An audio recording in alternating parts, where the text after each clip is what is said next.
This video is a collection of my 3 Paper Mario retrospectives covering the original trilogy of games. If you would like to choose a particular section to watch through, you may use the chapters provided, or if you want to watch it all, I'll be more than grateful as well. Keep in mind, these are actually my first 3 videos I ever made, so if the quality is a bit inconsistent or if a reference doesn't make sense, that's why. Nevertheless, I hope you enjoyed this video whether you watch it to fall asleep, relax, or just for some entertainment. Paper Mario is one of the most influential games of all time, and I don't say that because it's my favorite game or anything. It's not even my most favorite of the series, but I think for every masterpiece there was its predecessor. Without Breath of the Wild, there is no Tears of the Kingdom. Without Super Mario Galaxy, there is no Galaxy 2, and without Paper Mario, you don't have my favorite game of all time. While the praise of the Paper Mario series typically defaults to the Thousand-Year Door, Paper Mario is essentially the same game, just a little more primal. It expanded on the foundation of the core concepts created in the original Super Mario RPG, including partners, badges, and funny dialogue. These aspects were done so well that modern fans of the series get angry when they're excluded from games, myself included. Despite being born 3 years after this game came out, I still found some sort of connection with it. When I picked up this game and completed it as a child, learning that there was no post-game content, I was left still wanting more. For some reason as a kid, I had a habit of almost finishing games. I would get to the Elite Four in Pokemon and then give up. I would get to Chapter 8 of the Thousand-Year Door and start a new game. Paper Mario was the first game I actually finished, and it will forever have a special place in my memory for that. Silly childhood stories aside, today I wanted to reminisce over the glory days of Paper Mario since I'm in an RPG kind of mood. This year I played the amazing Persona 4 and 5 games for the first time, and let's just say turn-based combat has changed a lot since 2001. Naturally, as technology improves, so should the quality of games, right? Well, maybe not. Technically speaking, perhaps you could make a case for the newer Mario RPG games being better, but in my eyes, most of them have become shells of their former selves. When you break it down to its core, what makes a turn-based RPG? Interesting attacks, tactical items, unique partners? Well, it seems that some games don't even include a few of those anymore. But there are other factors to these games that are beyond mechanics. After all, a game like Undertale is quite mechanically simple and could be played with just a few buttons, but of course it doesn't feel like that. What makes a great RPG will always go back to its story and the feelings a player gets from it. Has a game like Pokemon really changed that much since its best days? Take away all other factors and it's literally the same battle system, save for some tweaks to certain mechanics. So why are the first 6 generations of the game held in such high regard compared to new releases? Well, if you couldn't guess, it's the story, or rather a better way to describe it is the experience of the game. Sticker Star and Color Splash, they don't make me feel anything really. The first 3 Paper Mario games, those felt like true adventures. There were high stakes, and it felt like it. So what did a game from over 2 decades ago have that modern releases seem to fail at incorporating? Why am I able to enjoy a game that came out before I even existed? All will be answered in this retrospective of Paper Mario. As much as I'd love to give you a long history about how this game was made, it's actually pretty concise. A major development studio at Nintendo Intelligent Systems wanted to make a sequel to Super Mario RPG, but unfortunately they could not receive the rights from Square, who developed that game. Instead of a direct sequel, they decided to make their own creative twist to an RPG genre in the form of a paper world. Mario and Luigi, now in paper form, receive a letter from the princess inviting them to a party at the castle. Upon arrival, Mario heads upstairs to meet Peach, where he is promptly interrupted by Bowser, as he lifts the castle in the air with a castle of his own. Mario is able to keep up with him in a fight until he pulls out the Star Rod, charges up his power, and defeats Mario, sending him flying down to Earth. From here, Mario is tasked with returning back to Toad Town, eventually learning of the 7 star spirits who he needs to save in order to fight Bowser. After this, it's pretty much your standard formula for a Mario RPG. Simple battles, funny writing, and an engaging gameplay system. Nothing too complicated, but the simplicity just makes it better. At this point in the series, Paper Mario was much more of a stylistic choice for a regular Mario RPG game. Originally, Paper Mario is not very explicit about its paper-like characteristics in its humor or gameplay. That would come later in the sequel. Instead, its style ended up much more like a sequel to Super Mario RPG. Of course though, this game did innovate a lot. I believe this was the first to use the trope of Bowser interrupting things, kidnapping Peach, and taking the castle into the sky. And while that might be overused now, at the time it was original and interesting. Actually, one of the biggest complaints about modern Paper Mario games is the lack of creativity when it comes to writing. For example, whether or not the idea of paper being a humorous part of gameplay and story is a good idea is often debated in the community. Personally, I'm okay with or without it. As long as the writing is good and the gameplay is fun, the medium doesn't matter to me all that much. That's why I'm so fond of something like Super Paper Mario. That game was completely different from the original 2 Paper Mario games, yet it is still one of my favorites. That just comes down to the writing being arguably the best in any Mario game ever. Throughout my playthroughs of Paper Mario, I never once was bothered by the lack of paper jokes, which is a sentiment I cannot share for more recent games. Like most things in life, moderation is key. The dialogue of Paper Mario is often praised for its timelessness and witty humor, and I couldn't agree more. If I can play through something released before my time as both a child and an adult, and I can still find it engaging, that's how you know the writing was done with care. In this game, characters actually feel like they have souls, instead of just enemies for Mario to stomp on. In one of the first minor boss fights of the game, Mario fights a pair of Goomba brothers who, after one is defeated, cries for the loss of the other. Throughout the entire game, in fact, many of the major enemies and bosses have funny dialogue and eccentric personalities. Despite all following the orders of Bowser, characters like the Koopa Bros, Tubba Blubba, and Gourmet Guy are all given unique dialogue that make them feel more than just minions. Bowser himself even has a diary that reveals some embarrassing thoughts and struggles of his. Mario's partners are also incredibly expressive, perhaps making up for the lack of Mario showing any sort of emotion. Goombario is a friendly Goomba who joins Mario for the sake of adventure. As his first partner, he is naturally weaker than the rest in overall combat ability. However, his ability to inform the players of hints or lore whenever they get stuck is always helpful and interesting. Kooper is a Koopa who also craves adventure and wants to be an archaeologist one day like his childhood hero.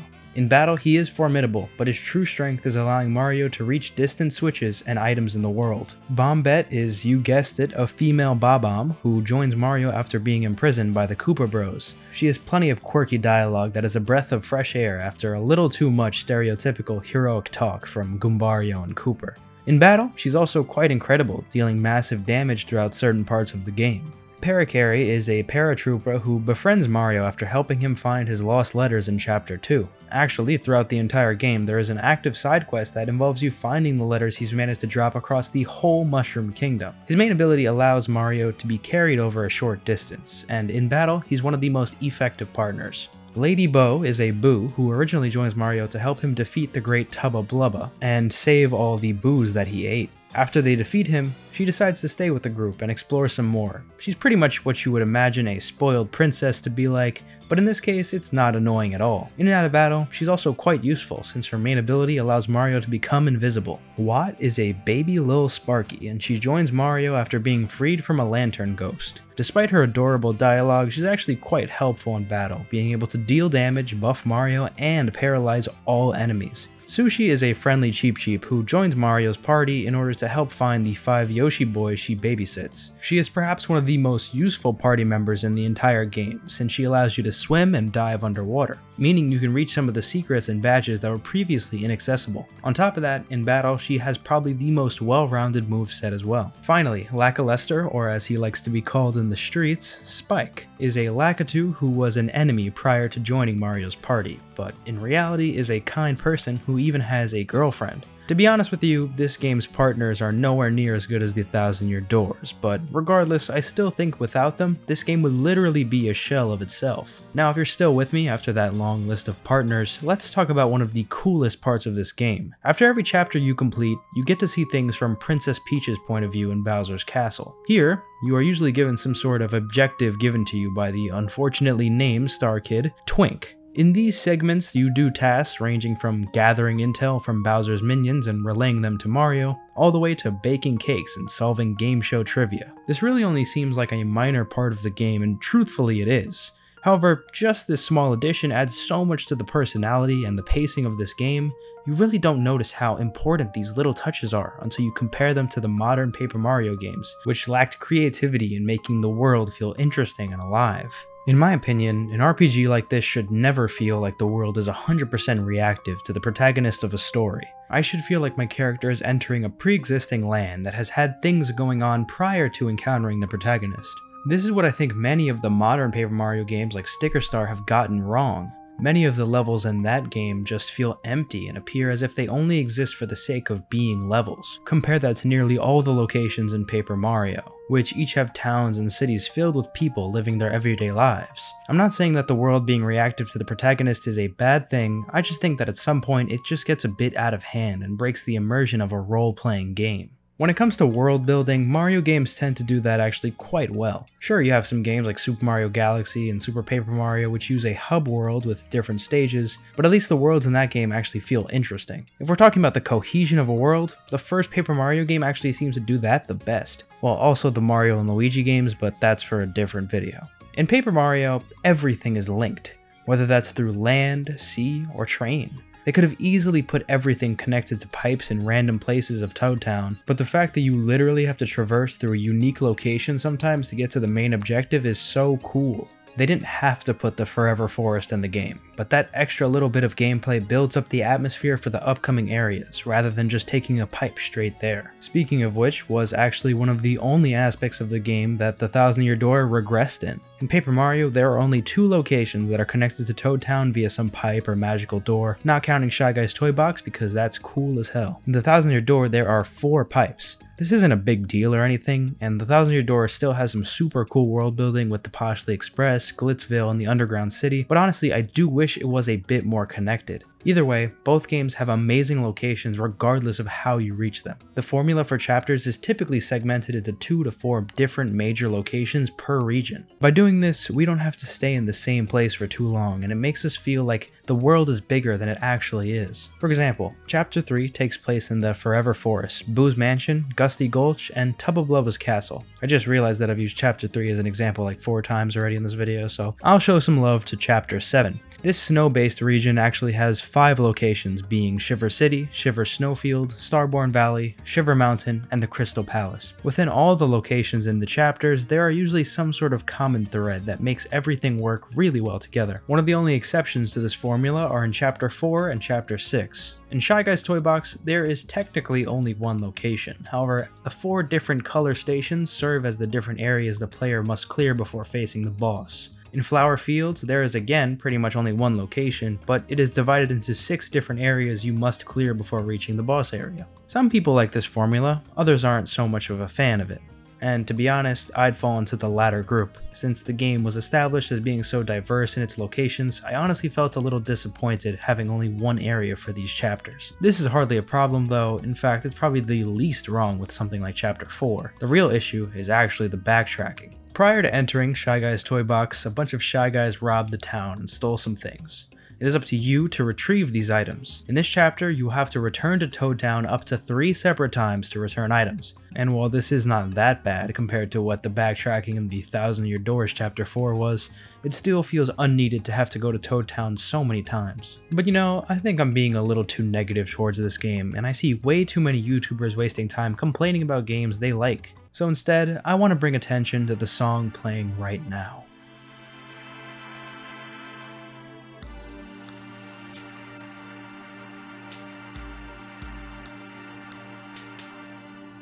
I don't know if it was just me, but when I heard this music in Shooting Star Summit for the first time, I just kinda sat there for a while and put down the controller. There are no enemies here that can interrupt you with the energetic battle music.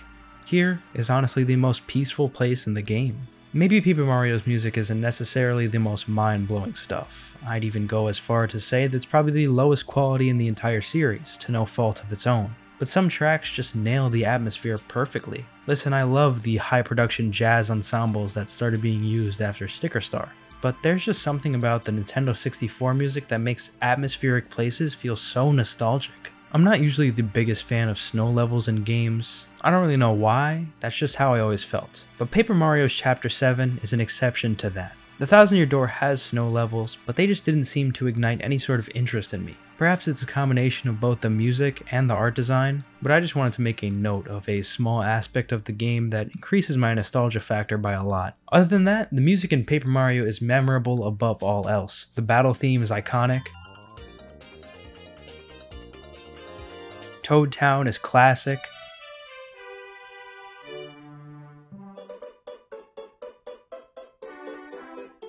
and the title music is unforgettable.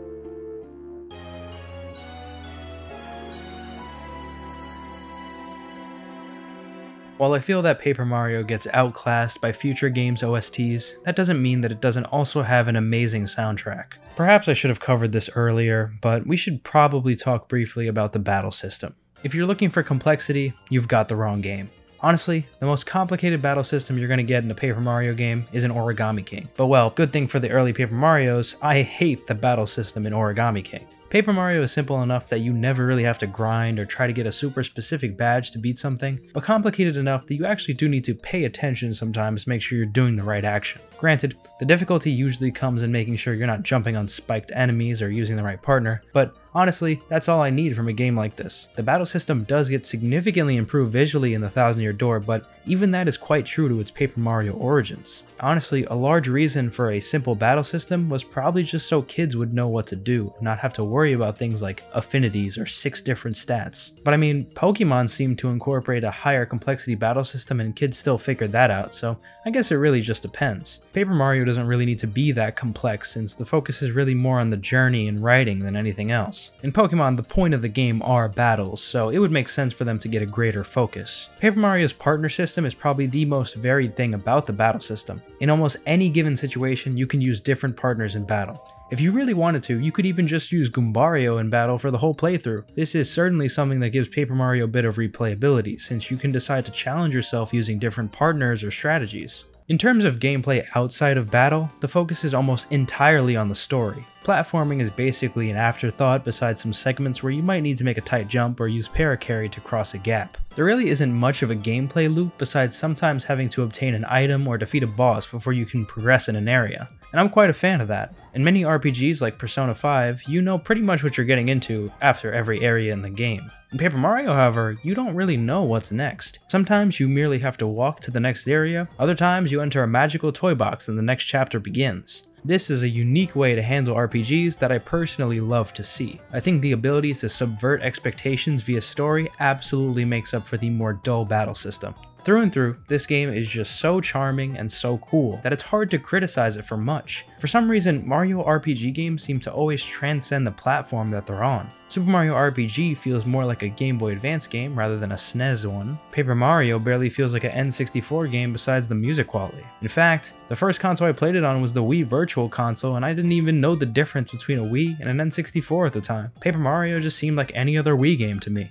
Throughout this video, I've covered a lot of logistics to this game, and hopefully I didn't bore you too much, but I want to rapid fire some of my favorite parts about this game. Luigi is a real character that actually talks and has a personality. Toad Town is actually a huge hub world with a ton of Easter eggs and cool gimmicks. My favorite was defeating this entire dojo, which I think was supposed to be hard but took me one try. The fact that you absolutely get destroyed in the first battle against Bowser is a super unique touch, especially considering that at the end of the game you go full circle and fight him in the same form in the same place. You're just strong enough now to defeat him. This place. These Paper Mario games having companions that don't interrupt you was kind of revolutionary for its time. Teenage Mutant Ninja Turtles. Bowser having his own personality instead of just being some heartless villain was a great touch for this game's charm. Fighting an actual heart is something I really didn't expect out of a Mario game. Shy Guy's Toy Box is one of the most creative chapters in all of Paper Mario. Dropping a toy train in the box and it becoming usable inside it is genius. This fat Shy Guy scene was very funny when I first saw it. A core memory of my childhood was using my iPod stopwatch to time baking the cake in this Peach segment.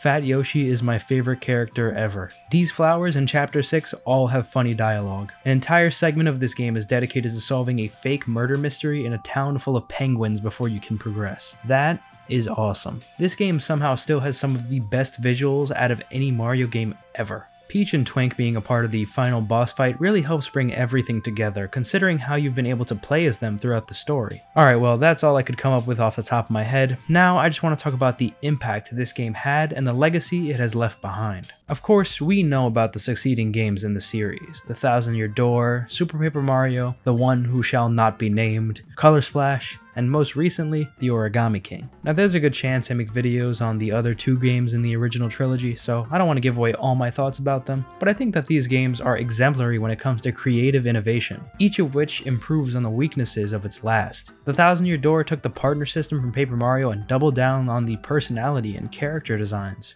Super Paper Mario took the darker themes of Thousand Year Door and literally wrote not just a great Mario story, but a great story for an RPG in general. And well, after that, things just kind of went flat.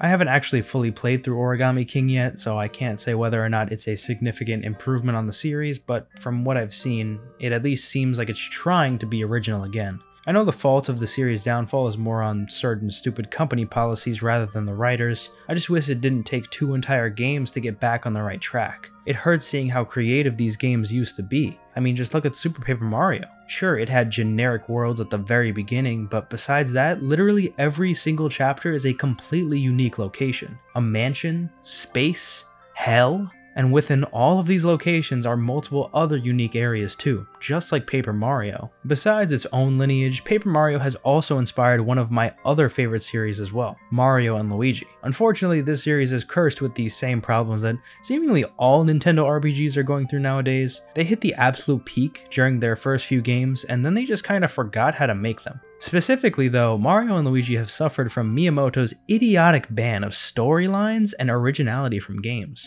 Genuinely, this is probably the worst decision Miyamoto has made for Nintendo. However, I think there is hope. With the release of Super Mario Wonder, we've been shown that Nintendo is actually willing to make new and original characters now. Perhaps this is just a one-off thing since Wonder is supposed to be a wacky game, but then again, who knows? Maybe Miyamoto saw that Origami King is the 2nd best-selling Paper Mario game and is willing to invest back in the series. Either way, I've sort of lost hope in the series ever truly returning to its old Paper Mario ways. At this point, I can just accept that change is a part of life, whether we like it or not. The best thing that we can do is remember the good times without getting stuck up in the past. You know what though? Newer games are still able to capitalize on the original concepts of Paper Mario. The music of modern games is absolutely phenomenal. The original trilogy had amazing music, don't get me wrong, but I feel like we cannot ignore how much progress the quality of it has made in recent times. The jazz music of Sticker Star really made that game feel like it had some sort of a soul, and it was improved even further as the newer games were released. I would even go as far to say as I feel quite nostalgic when I hear the music from Sticker Star, even though I hate the game. With the 3DS remake of Mario & Luigi Superstar Saga, we receive remasters of all the old soundtracks from the GBA game. I wonder what a remake of the original Paper Mario's OST would sound like on modern sound hardware. Well, I've heard that some people want a Paper Mario All-Stars with the original 3 games in it, so maybe one day it's possible I'll have an answer to that question. In addition to the amazing music of the remakes, they seem to also get better and better at humor over the years. In fairness to Paper Mario, perhaps the humor is a bit archaic at this point, but still, some of the lines in Origami King are absolutely hilarious. Obviously, you do get some misses with the paper jokes, and honestly, I'm not a big fan of them in general, but it really does feel like a breath of fresh air being able to actually not feel bored reading dialogue. My theory is that when the developers learned that they couldn't use original character designs anymore, they thought the only way to make up for it was to make the basic Toads the funniest characters in the game. Seriously though, imagine how good a new Paper Mario game would be if it combined the original battle system and gameplay from the first 2 games, the story of Super Paper Mario, and the humor and music from the newer games. Of course, we can only hope. I know these retrospective videos are usually about an hour long with a bunch of childhood stories about the game, but honestly, I'm not going to pretend like this was the thing that shaped me as a person or anything. Paper Mario is a classic game that I'll likely return to a few times in the future, but realistically, it's still 20 years old and competing with plenty of other games that need to be played. It's not that the game isn't replayable, since there are tons of different randomizers and hard modes out there to make it more fun, but that's just not my cup of tea. I believe my love for RPG games did originally stem from The Thousand Year Door, however, it was emphasized even greater by Paper Mario. If I'm ever bored or don't know what to play, these old Nintendo games are usually easy picks for me. While I am slightly burnt out of Paper Mario now, I know it will always be there for me to enjoy no matter what. Paper Mario The Thousand Year Door is my favorite game of all time, and with the announcement of a remake just around the corner, there would be no better time for a deep dive into this fantastic game. Even though we've had years of mediocre releases and constant disappointment, our salvation finally comes through the same thing that gave us all the Paper Mario bug. For me, this game is probably probably the most important piece of fictional material in the world. Not to be melodramatic, although that is the point of these videos, this game got me into gaming in general. I did play games before this, but it was always in a secondary position. Perhaps I would sit down with my mom and play Animal Crossing Wild World on the DS, or I would watch Let's Plays on YouTube. But to actually play a game by myself with no outside help was a rare occurrence that this game was present for. I did have some other iconic games that I played during this period though. Pokemon Heart Gold, Super Mario Sunshine, Super Mario Galaxy, but for some reason the Thousand Year Door just resonates with me the most. If I had to guess why, it's probably because of the frequent playthroughs I would do over my life. Until the last few years, I would play through the whole game at least once a year. For that reason, I assume it stayed on the top of my mind.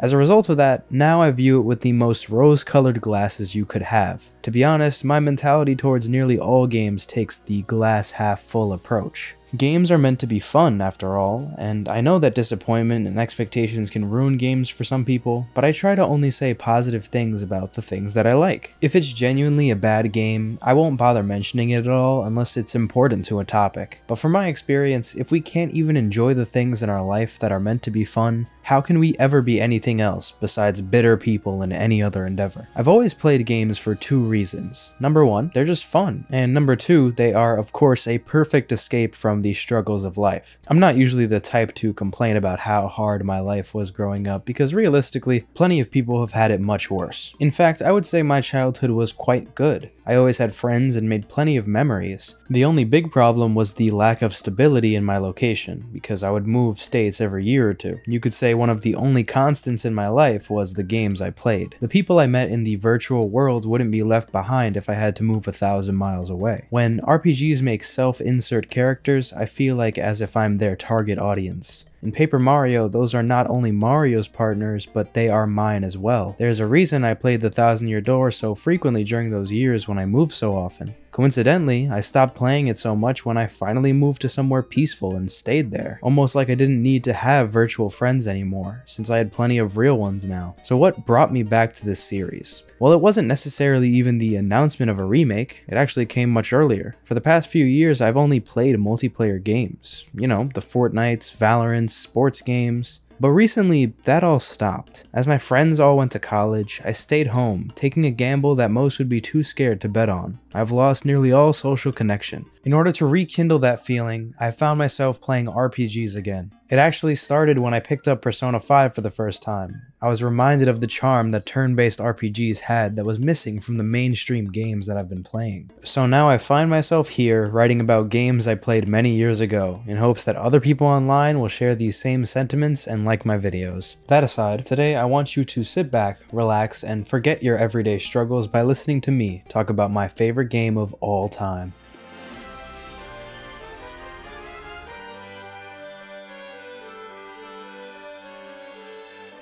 A sequel is often either the most beloved or most hated iteration of that series. Ultimately, since any future release will be compared to the original, the most important thing is to make sure that it improves on past mistakes. Nintendo is a company that tends to handle sequels very well, notable ones being Super Mario Galaxy 2, Super Smash Bros. Melee, and Super Mario Maker 2. The Paper Mario series is not much different, at least with its initial entries. Paper Mario on the N64 was a game that had very few obvious flaws and could have easily been overchanged in a sequel. Fortunately, much care was taken into developing the Thousand Year Door. The development team took risks, but didn't change so much that it felt like a completely different style of game. The biggest change has to be the overall story focus of the game. Notably, Bowser is not the main villain of this story. In fact, he is given the role of comic relief in addition to being an occasional boss fight and even a playable character. While some people might not like this, I feel as if the majority of players love the inclusion of Bowser without having the typical Mario game storyline.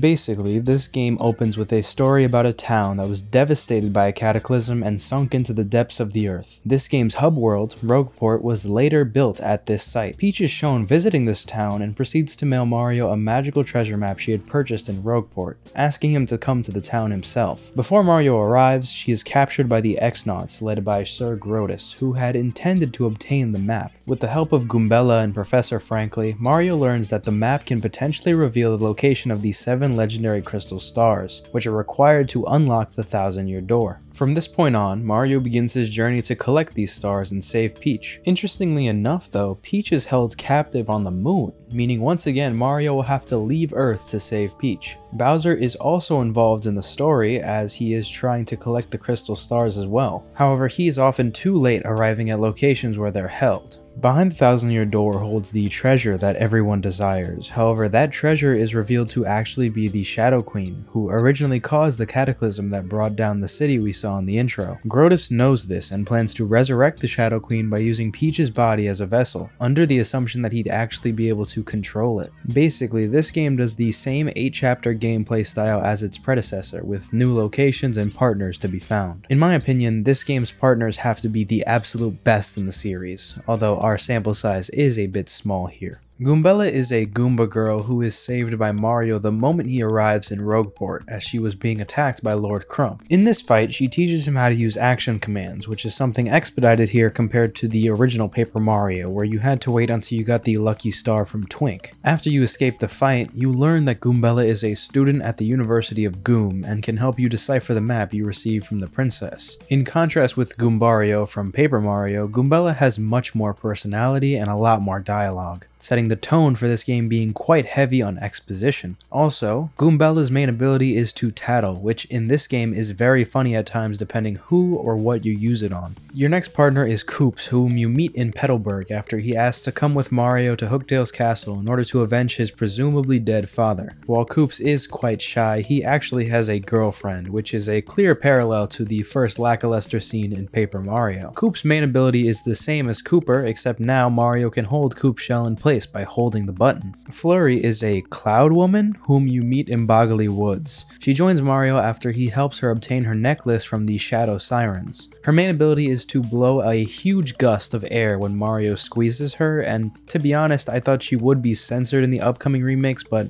it looks like they're leaving her character design the same, which is good, I guess. The next partner is a Yoshi, which you meet in the Glitz Pit. You actually choose the name for him, and he also has multiple colors he can be. He is one of my most favorite characters in the game just because of how unique he is to the series. Not to mention, Yoshi's ability for Mario to ride on his back allows you to finally traverse the world fast again since they remove spin dashing. Vivian is your next partner, and you befriend her in Twilight Town after she decides to leave her villainous sisters. She's probably the most unique partner in all of Paper Mario, being a completely original character design and having an interesting story as well. Throughout the story, she is constantly shown being bullied by her sisters, but when Mario is the first person to show her real kindness, she joins the party. Her main ability is basically what Bow's was in Paper Mario, since she hides Mario in the shadows where enemies can't see you. Admiral Bobbery is the last required partner in the game, and his story is a lot deeper than many others. Originally, you hear about him through Flavio, who needs to be his navigator so Mario can go to Keelhaul Key to get the 5th crystal star. While Bobbery denies at first, we learn it was because many years ago, Bobbery lost his wife to a fever while he was out at sea. After this loss, he fell into a deep depression, swearing to never sail again.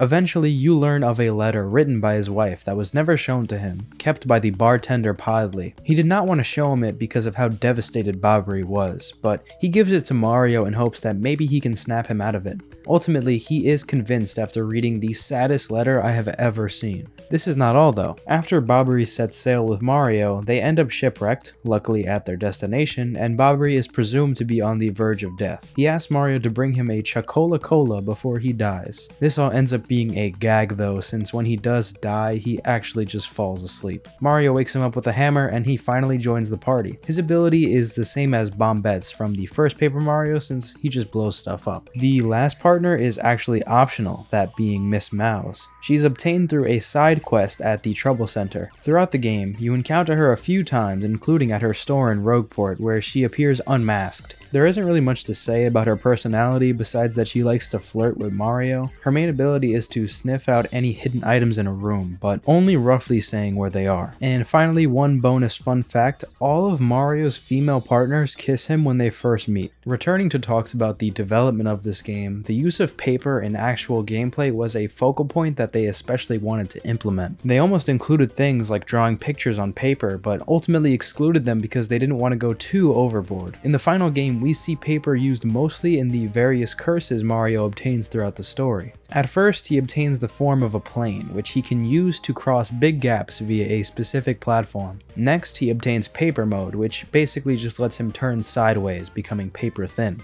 The next enhancement is tube mode, which allows him to roll up in a tube and roll around under small spaces. The final curse is boat mode, which lets Mario cross over water via these docks. Each of these allows Mario to not only progress the story, but also reach hidden items and secrets in different parts of the game. These changes alone changed a lot of what the overworld gameplay was like compared to the original game. The other notable difference is the absence of the spin dash in this game, which is probably one of the more annoying changes, to be honest. Besides differences in the overworld, battling has evolved significantly in the Thousand Year Door. While it does keep the traditional turn-based combat system, Mario's options now have expanded with new features like defending, an audience that throws you items, and doing stylish moves. Defending is now the go-to option instead of using Paper Mario's do-nothing option. Stylish moves build up your SP gauge and you perform them by pressing A at the right time during an attack. Also, your partners now have HP and badges of their own. There is also a new Super Guard feature that allows Mario to completely negate the enemy's attack, dealing damage to it instead of himself. This is extremely hard to execute, however. In the audience, you will occasionally receive special crowd members that may help or hurt you. The stage can sometimes change to inflict status elements on you or your opponents. Besides those, the biggest change is definitely the new Crystal Star based special move system. In Paper Mario, all you had to do was select a Star Spirit's ability and you would successfully execute the move. Now, there is some finesse involved with these special moves. While these changes don't necessarily change the battle system that much, I would say that it optimized the formula much better than the original did.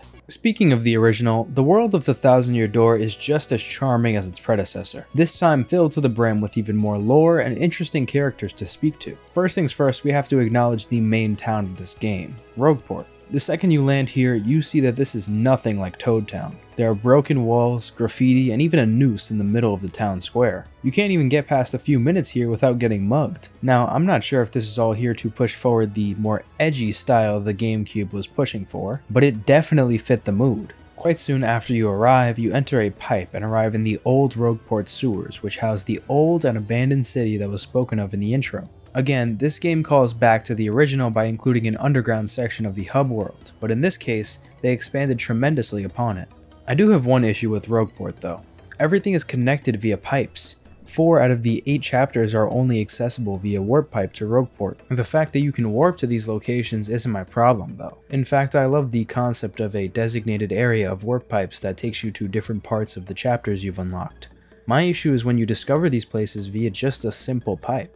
I feel like this was a slight step back from the interesting ways you would reach chapters in Paper Mario. I mean, in that game, you would enter a toy box for one of the chapters. Granted, going to the moon is pretty awesome, but why does the snow area before that have to be connected to some random pipe? This truly is only a minor problem though, because the locations themselves are usually quite interesting. Ironically though, Chapter 1 is just your generic grassy world that you could expect in any Mario game. Truthfully, there isn't that much to talk about here besides that there is one cool location, being Hooktail's Castle, which surprisingly has a good amount of lore tied to it. In stark contrast, the next chapter is located in perhaps the most aesthetically pleasing area in the game, Boggly Woods. Unfortunately, the gameplay in this area can be mind-numbing at times. There are just way too many respawning enemies that just makes this place not fun to go through, especially with the backtracking element of it. Most of the chapter takes place in the Great Tree, and that is either a make or break for some people. Personally, I don't hate micromanaging the punies, but that is subjective. Also, you obtain Flurry here, but I wish she had a little more explanation of who or what she actually is. Fortunately for us, the next chapter is arguably the best. First of all, to get there you have to obtain blimp tickets from a mob boss named Don Pianta. As a New Yorker, it is good to have some representation in my favorite game. This chapter takes place in a flying city called Glitzville. Here, the main attraction is a fighting arena called the Glitz Pit. There is actually a pretty big storyline here, but basically we join the fighting organization so we can win the championship belt that is decorated with the Crystal Star. You start all the way on the bottom of the card, facing common enemies in the minor league. In the beginning, climbing the ranks is no problem. That is until you face an enemy that you cannot damage. Fortunately, you discover a Yoshi egg that hatches into a partner you can use to defeat them. In case you haven't fully played through this area, I won't spoil any specific story elements, but just know that this place has a surprising amount of lore surrounding it. Chapter 4 is quite similar to the Boggly Woods in the sense that the gameplay can be absolutely mind-numbing as well, but it is tolerable due to the story, the music, and the concepts that are all so intriguing. Unfortunately, this is yet again a pipe-linked world, but when you arrive, the vibe is completely different from what you've been experiencing before. No more bright colors or happy music. This is the eerie Twilight Town inhabited by just as gloomy villagers. When you arrive, you learn that the townsfolk are being turned into pigs by a bell rung at the distant creepy steeple, which just so happens to be the place holding the Crystal Star. After traversing a forest, you find out who is behind the problems in the village and presumably defeat them. In reality, you end up getting your name, body, partners, and Crystal Star stolen from you. Here's the problem. You have to go back and forth from the creepy steeple no less than 3 separate times. The second time is after you befriend Vivian and need to find out your enemy's name. The third is the final fight. Honestly, these problems wouldn't be so bad if enemies didn't respawn and you still had Yoshi, but unfortunately that is indeed the case. Chapter 5 is a slight step forward from 4, but in my opinion it is still carried by its storyline and characters. I pretty much detailed everything interesting about it in my Bobbery introduction, but to be honest, that's before the chapter really begins. The actual substance of Keelhaul Key kind of just feels like a carbon copy of Chapter 5 from Paper Mario. I really wish they did more to this island to make it feel more unique visually, but I suppose it's impossible to have perfect chapters every time. I also know that some people do really like this chapter too, so I guess this is just my own personal preference. Fortunately, the most boring chapter in my opinion is followed up by one of the best. Chapter 6 takes place the moment you leave Rogueport on a train ticket to Poshley Heights. Instead of just a cutscene, you actually play on the train. In a similar fashion to Chapter 7 of Paper Mario, you have to solve a mystery. This time though, it's a real issue, not just a penguin sleeping. To try and keep my hype up for the remakes, I actually didn't delve too deep into what this mystery was because to be honest, I forgot. I do remember that it was incredibly interesting and the characters were all intriguing. The biggest problem people often say about this chapter is that the Riverside Station breaks the immersion, but I never really felt that way. Perhaps it does overstay its welcome a bit, but I think without it the chapter would feel too short. The boss of the chapter is also not actually in the final area, but rather on the train. When you arrive in Poshley Heights, the Crystal Star is kind of just there, waiting for you, so you can spend some time in the city and talk to its residents. Chapter 7 is horrible at the start. First of all, there is another one of these pipe entrances. Then you have to traverse one of these annoying snow areas that are bland and just feel like you're walking through a hallway. Next, you have to do quite possibly the worst required quest in the game to find General White. That means you have to backtrack over 4 times to different areas in the game just to find out that he ended up back in Far Outpost anyway. This is incredibly tedious, and the fact that it makes you feel like an idiot at the end makes this chapter automatically one of my least favorites. Fortunately though, once you reach the moon, and yes you do go to the moon, you are blessed with the best music in the game at X-Naut Fortress, which we will listen to in a bit. Overall, this location isn't that visually different from the Peach segments in between chapters, so to be honest, I'd understand if some people found this area a bit dull. While the X-Naut Fortress is super cool to me, I personally don't think it makes up for the amount of time wasted at the beginning of the chapter. In future playthroughs, however, it definitely helps encourage me to get through the rough patches. Chapter 8 is awesome. First of all, you've been teased at what's behind this door for the entire game.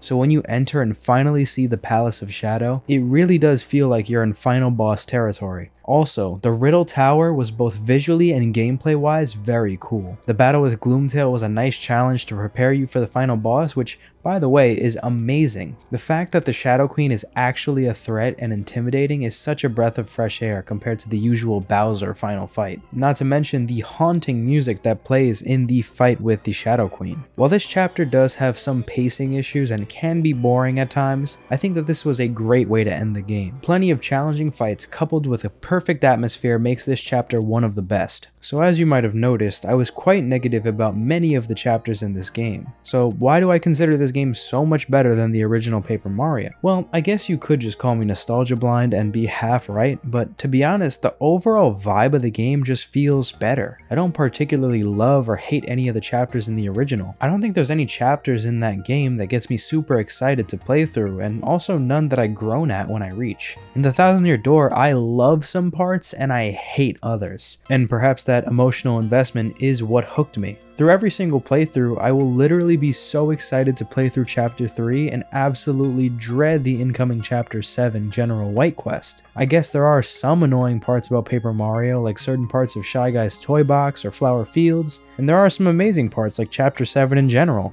but for the most part, the game just feels very safe. The Thousand Year Door took a lot of risks, and it only needed a few to pay off. I will say though, despite this game being my favorite, Super Paper Mario has the best chapters overall. It has very few misses throughout, and even if there are some dull parts, there are technically 32 different locations in the game, so you won't stay anywhere too long. While the Thousand Year Door's world building certainly wasn't perfect, at the time I think it did an amazing job innovating and improving on the original. Another area where it improved tremendously was the music. If you couldn't tell already, I've had to hold off accidentally discussing too much of the soundtrack because it's such an integral part of the game's charm. I don't really know where else to start besides Rogueport's theme.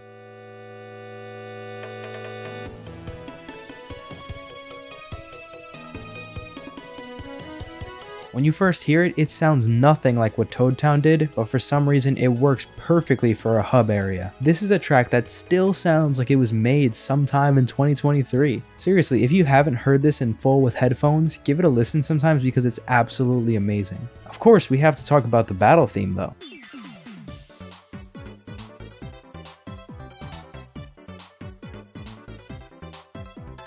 Some people love it, some people hate it. What most people don't notice though is that it's actually a remix of the original Super Mario Bros. Theme on the NES. To be honest, I don't really know if I prefer the original Paper Mario battle music or the Thousand Year Doors. They both do an excellent job with their boss themes as well, but I think the main issue with the Thousand Year Doors is that you'll be hearing it a lot more frequently. First of all, the backtracking and the enemy respawns are absolutely ridiculous in this game. Then of course you have certain segments of the game that are specifically dedicated to battling, like the Glitz Pit or Pit of 100 Trials. Combining all of these extra battles might eventually make this battle theme seem stale to you. And of course we can't forget about the boss battle themes. Now I'm not going to mention them all, but one of them that I think is the absolute best is the final battle theme.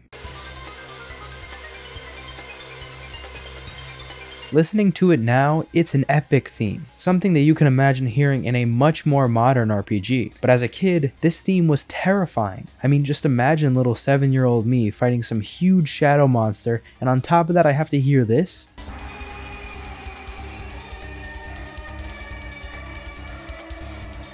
Oh, and I forgot to mention, Doopliss surprisingly also has one of the best themes in the game.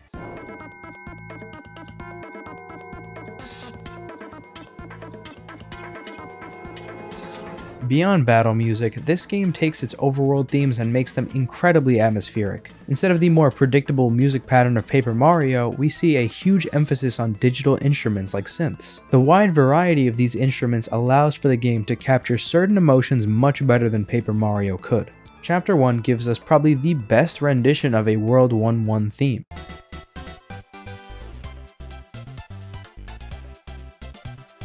This game can go much deeper than just upbeat music though. Just take a listen to Twilight Town and without even seeing the location, you know what it would look like.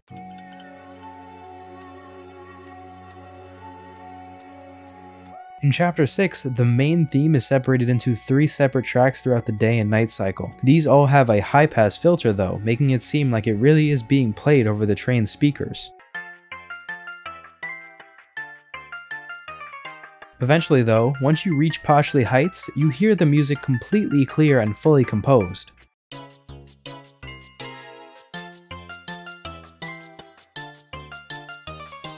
This next piece is something I've been wanting to play this whole video, Exnaud Fortress.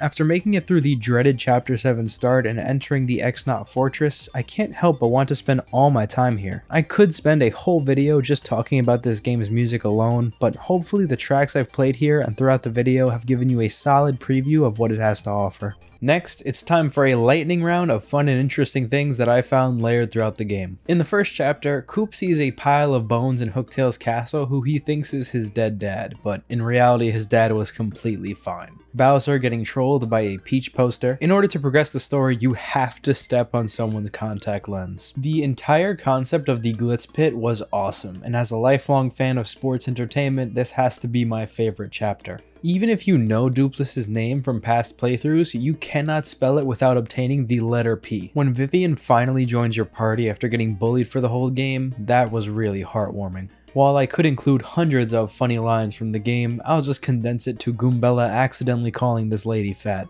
Luigi appears in Rogueport throughout the game, telling you stories from his own adventures, but if you talk to his partners, they basically call him a liar and that he's trying to make himself look good. The story of Bobbery is the saddest thing ever. I definitely cried reading Scarlet's letter before. You have to press A 100 times to get through this scene of Frankie apologizing to Francesca. Playing through Chapter 6 is a core memory for me growing up. I do not have anything to say about this chapter. Nah, I'm just kidding. Going to the moon is awesome. Opening the Thousand-Year Door is so satisfying for some reason. This Riddle Tower area is surprisingly nostalgic for me. The final fight in general was just absolutely amazing. Oh, and I forgot to include this in the script, but these segments with Peach and Tech are some of my favorite in the entire game. Alright, I'm gonna be honest. This game has a lot of cool moments, so I'm not gonna list them all. Seriously, you have to play it for yourself if you somehow haven't, although maybe emulate it instead of buying the physical version. Today we remember the Thousand-Year Door for being the GOAT of Paper Mario, or at least in the contention for that title. While you might think that this title would have influenced many others, surprisingly that is not the case.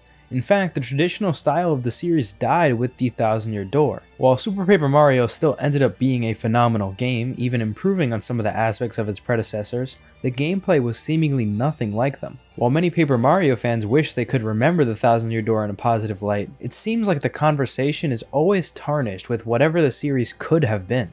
What if there was another entry just like it? Why did Nintendo decide to kill the formula that was working so well? Will the series ever return to its roots? I wish we didn't have to ask these questions when I'm talking about my favorite games, but unfortunately that is the reality of it. As excited as I am for the remake, I can't help but visualize the conversations online after people play through it. It's just going to be tons of people wishing there was a sequel just like this game. I already pointed fingers at whose fault this was in my Paper Mario retrospective, so I won't bother mentioning that again, but it just sucks that something like story has to take a hit just because gameplay is a priority. The people at Nintendo had a hit when they made Super Paper Mario, being the best seller of the series. The gameplay of that game was just as basic as you could get compared to the first two, yet the story is what made the game historic. We don't know what the impact of these remakes will be on the decision making of Nintendo, but for those of you who are fans of this series, the only true way for voices to be heard is to buy the game, even if it does end up costing $60, which, by the way, it totally will. You know, I found myself being quite negative throughout this video, and I want to make it clear that this negativity stems from the passion I have for this game. Sure, there are some ups and downs, but when it comes down to it, that's all a win in my eyes. The fact that you can make me feel something at all means your game was anything but boring. The fact that I can replay through this game countless times and not get tired of it is a clear sign of a good game. I will say though, going into this, I thought I would love this game even more than I did beforehand. But you know what? I'm not sure now. Despite being an adult, I still find myself taking a child's viewpoint towards older games. If you ask me what my favorite game right now is, I don't think I would say this game. But for some reason, when asked what my favorite game of all time is, I feel like I have to answer this. To be honest, recently I've played some games that put that title up for contention. But I feel like this is one of those sports debates where people try to compare two athletes of completely different generations. When you're young, you don't know much of anything. Your frame of reference is extremely small and your opinions are very limited in terms of objectivity. From this video, I think I've learned that discussing whether or not something is your favorite game of all time is stupid. There's enough room in the world for plenty of 10 out of 10 games. This doesn't have to be a competition. From this viewpoint, I can look back on the Thousand-Year Door fondly while still leaving room for more. With this retrospective in the books, There's only one more game in the original trilogy left to cover, Super Paper Mario. Super Paper Mario is an unexpected classic. After the success of the Thousand Year Door on the GameCube, the idea of Paper Mario on the Wii was one of the most exciting potential releases. And only 1 year after the console was released, our wishes were granted, but for many, not in the way that they wanted. Artists and creatives often say that people do not actually know what they want. In this case, many fans' anticipations were based on the prior success of Paper Mario, and therefore failed to include any innovation in their future outlook. What I mean by this is that people need to learn what they want. If you only grew up eating vanilla ice cream, is it fair to say that chocolate ice cream is terrible? Well, of course not, so why not treat video games like that too? As a kid, I didn't really have much of a critical heart for the games I played. Honestly, I was just happy to experience something fun and captivating. So when I picked up Super Paper Mario for the first time, I had zero preconceived bias in my heart. To be honest though, this game's story was a bit complex for me to understand at that young age. This wasn't the first game I played with super dark themes, it was just new to me in the skin of a Mario game. When I was young and playing an Ace Attorney game for example, I could obviously tell that there were going to be things like death involved. But in a Mario game, I never considered that an evil villain's plans would involve erasing entire worlds. I know that in Thousand Year Door there were similar dark themes, but it was a little less in your face about it than in this one. I mean, you almost always have a reminder of your impending doom throughout it. As someone who has always struggled with negative inner thoughts, especially before bed, I avoided playing this game for a very long time. From my perspective, why play such a negative Mario game when I had options like Kirby or Pokemon? But of course, as a child, you cannot truly understand the value of a story like this. Even as a teenager going through this game for the first time, it didn't hit me how someone could be driven to do such terrible things. But now, I understand perfectly well. Just like life, there are moments of good fun and terrible tragedy. As Rocky once said, life ain't all sunshine and rainbows. And while it is a bit strange to have these themes in a Mario game, I welcome it with open arms. I mean, nowadays we seem to crave dark themes in games like this, since it seems to have been lost in favor of a more family-friendly style of making games. It's not that this style is particularly bad or anything, but I think it's more of a matter of gamers having seen the same thing for so long. In fact, I think it goes both ways. If we look at the Pokemon franchise, there was a time where you had meaner rivals and diabolical plans from the evil teams to destroy the world. Now, the worst thing you have to deal with is some low-grade school bullies. This change only came about due to the desire to innovate instead of keeping things according to the same formula. While some change is good, it really is hard to know what works without trying. If I were a betting man, I'd say Nintendo will hear the reception from fans and make the next evil team of a Pokemon game a little more sinister. And yes, I do believe Nintendo does listen to their fans, just very, very slowly. Even if it takes 3 games to hear us. It wasn't always like this though. Super Paper Mario is one of the best examples of Nintendo just deciding to completely turn the game on its head. The gameplay, characters, and story, all much different than before. While it is certainly not my favorite of the series, it absolutely has some of my favorite moments. Ladies and gentlemen, welcome to my retrospective of one of the most well-written games Nintendo has ever made, Super Paper Mario. When you first open the game, you seemingly get what you'd expect. Mario and Luigi are hanging around the house, Peach is kidnapped so they head to Bowser's castle. But this is pretty much where all expectations are broken. When Mario and Luigi arrive, they are surprised to see that Bowser is not the one who kidnapped Peach. Instead, it was a completely new face in the Mario universe, Count Bleck, who forces Peach and Bowser to get married in order to fulfill a dark prophecy.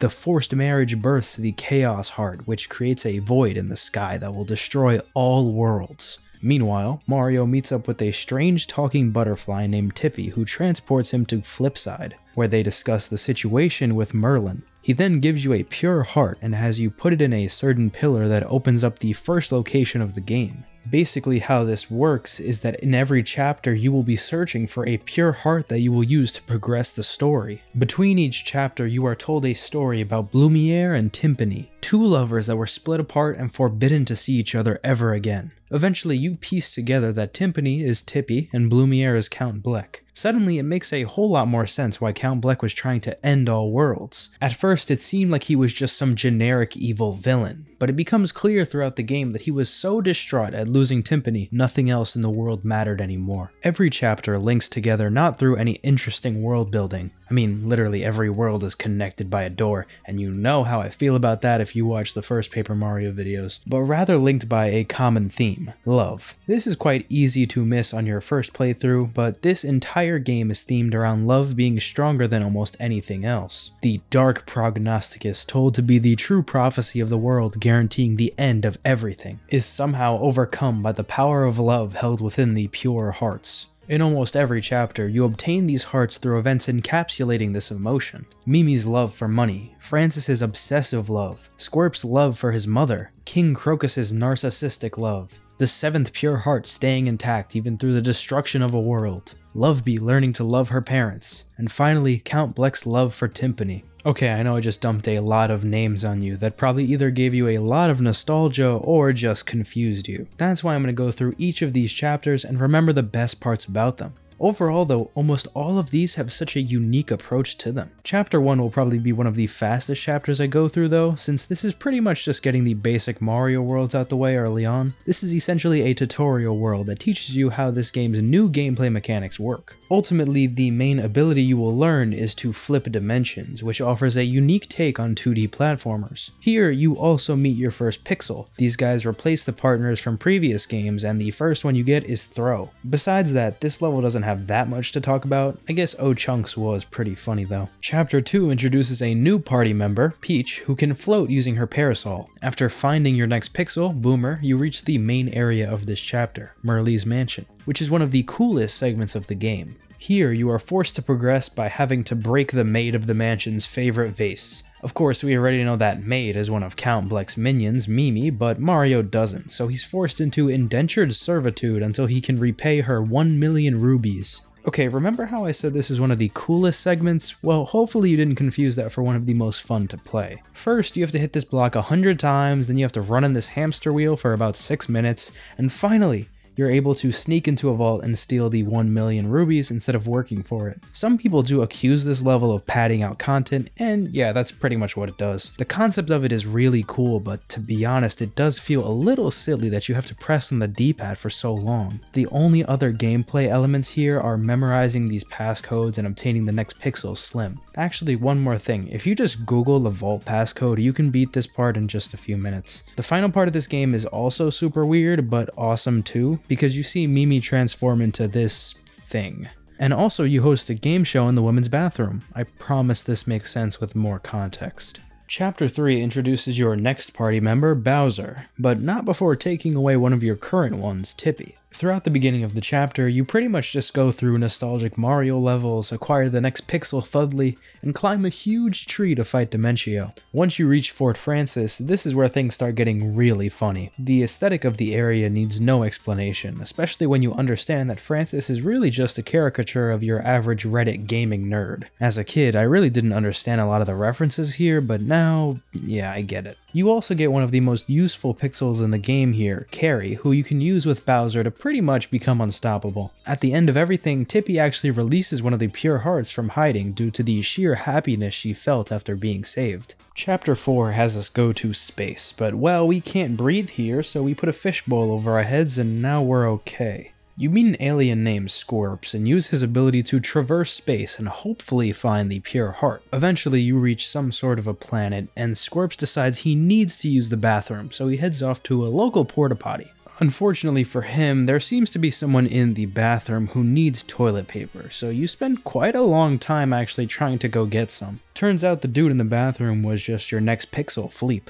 After this, you take a rest stop at a space 7-Eleven and eat some chocolate before entering the Woe Zone to fight one of the coolest bosses in all of Paper Mario, Mr. L. When you finally reach the end of the chapter, you learn that Squirps, as annoying as he is, was just trying to make his mom proud. Chapter 5 is actually one of my least favorite chapters in this game, but basically you enter some sort of caveman era period that is dealing with a war between the Kragnons and the Floro-Sapiens. I really don't have much to say about this chapter besides that it does have some funny dialogue, and you get your next and last two required pixels, Kudge and Dottie. Actually, things do get a little bit deeper here towards the end of the chapter when you learn that the reason for the Floro-Sapiens being evil was actually due to the Kragnons polluting the Earth.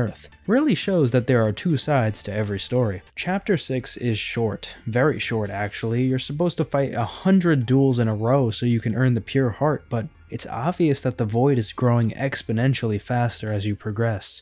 It gets to the point where the samurais just let you pass, so hopefully you can get to the Pure Heart faster. But at this point, it's truly useless, and the world is completely destroyed. The end of Chapter 6 is quite jarring, especially if it's your first playthrough of the game. I still remember seeing this for the first time and just kind of sitting there with my mind blown. You do end up going back in to check what happened, and end up getting the Pure Heart after defeating Mr. L again. Just the Pure Heart is devoid of its power. Everything here just felt really shocking to me as a kid, and the next chapter didn't really help with this either, since you literally go to hell. Prior to Chapter 7, Dimentio seemingly kills you, but actually just sends the party and Luigi to the Underwear. This is the actual name of the place, I swear. Basically, you do a whole bunch of cool stuff here, including finally being able to play as Luigi and meet some of the NPCs that will be important later. Ultimately, after doing a favor for Queen Jades, she fixes your Pure Heart from earlier and sends you back to Flipside. Well, funny enough, the next Pure Heart is actually located where we just came from, so you end up going back in the Underwear pretty quickly, officially starting Chapter 7. This chapter is quite platforming heavy, but it actually works quite well here due to the overall environment and actually being able to use Luigi. You're basically just doing an escort mission from the Underwear to the Over There, but in the end it turns out to be really worth your while. You actually get a really touching story with Lovebee coming to terms with her existence as a pure heart and not an actual person. Even though she does return in the post-game, it was really sad seeing her have to be sacrificed for the greater good. Chapter 8 is the ultimate collection of everything that makes this game amazing.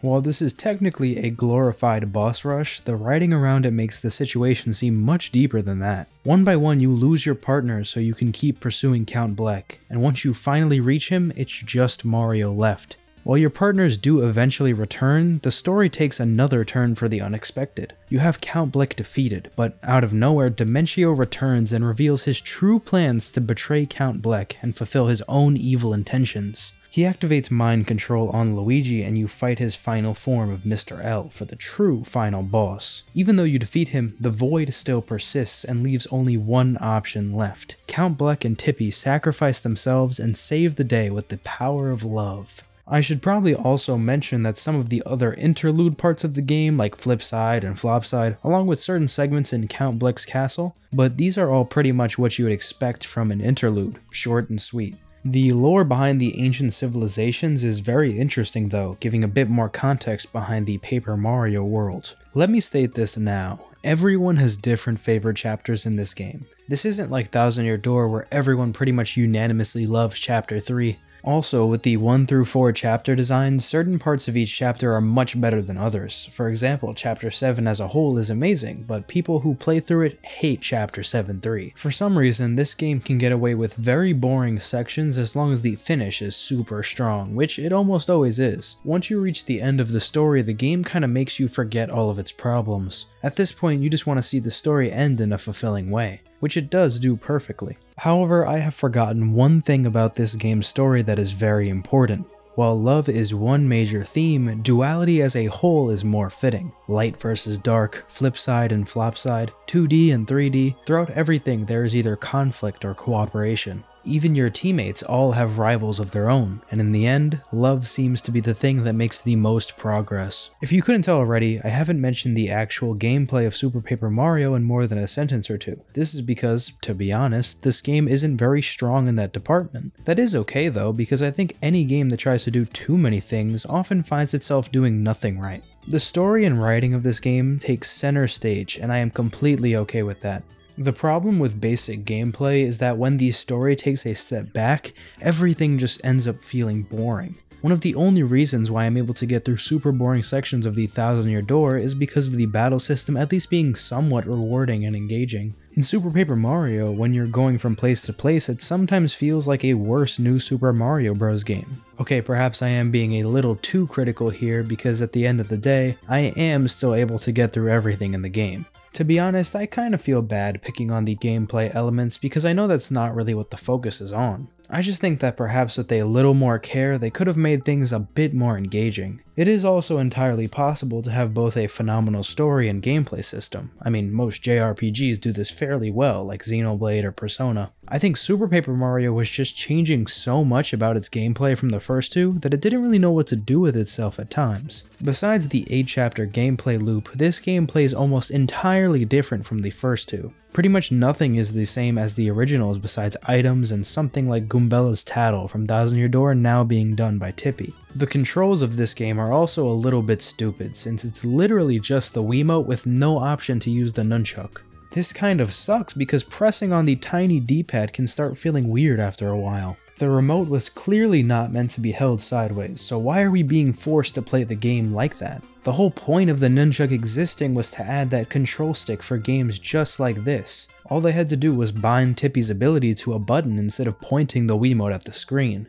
There are actually a lot of micro problems I have with this game which I could be annoying about, but actually nah, I'll just go ahead and say it. It's hard to explain, but I remember the controls just feeling clunky and detached. Items are pretty much all the same and non-healing ones are mostly useless. I really miss having partners, the pixels just don't do them justice at all. I usually even have a section of the video dedicated to the partners you meet throughout the game, but to be honest, these pixels don't even have that much to do with the story, with a few exceptions. I mean, even according to the lore, their only purpose is to help Mario get the pure hearts. So instead, let's just listen to this game's awesome soundtrack.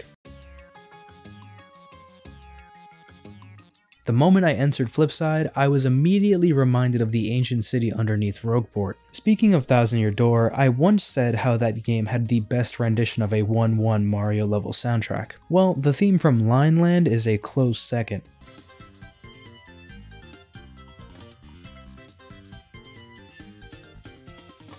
This song just feels nostalgic overall, and while this isn't the only 1-1 remix in the game, it certainly is my favorite. Many of the tracks in this game are largely focused on building the atmosphere and not necessarily being memorable, which is fine. My personal favorite of these tracks has to be Sammer's Kingdom.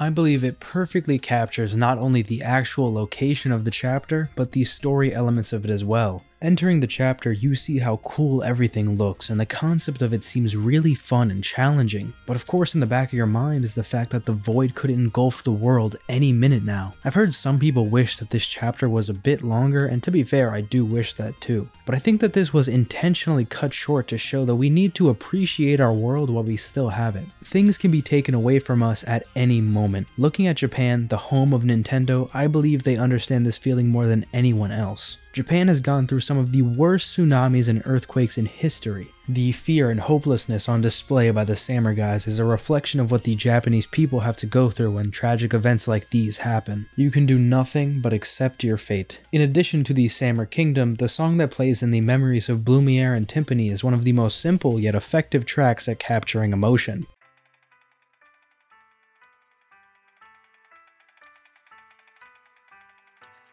A song set at 60 BPM, the pace of a clock, perfectly takes you into the past of our plot's main characters. A melancholic melody plays as we see a story of tragic love unfold over a series of 7 memories. When I was a kid, I never understood what these segments were supposed to be. Regardless, the music always stuck with me. If I close my eyes and listen to it now, I can sort of transport myself back into my younger days hearing it for the first time. Wow, I didn't think I'd get so sentimental about this game, but on a brighter note, let's listen to one last song. The best song in the game and arguably the entire Paper Mario series.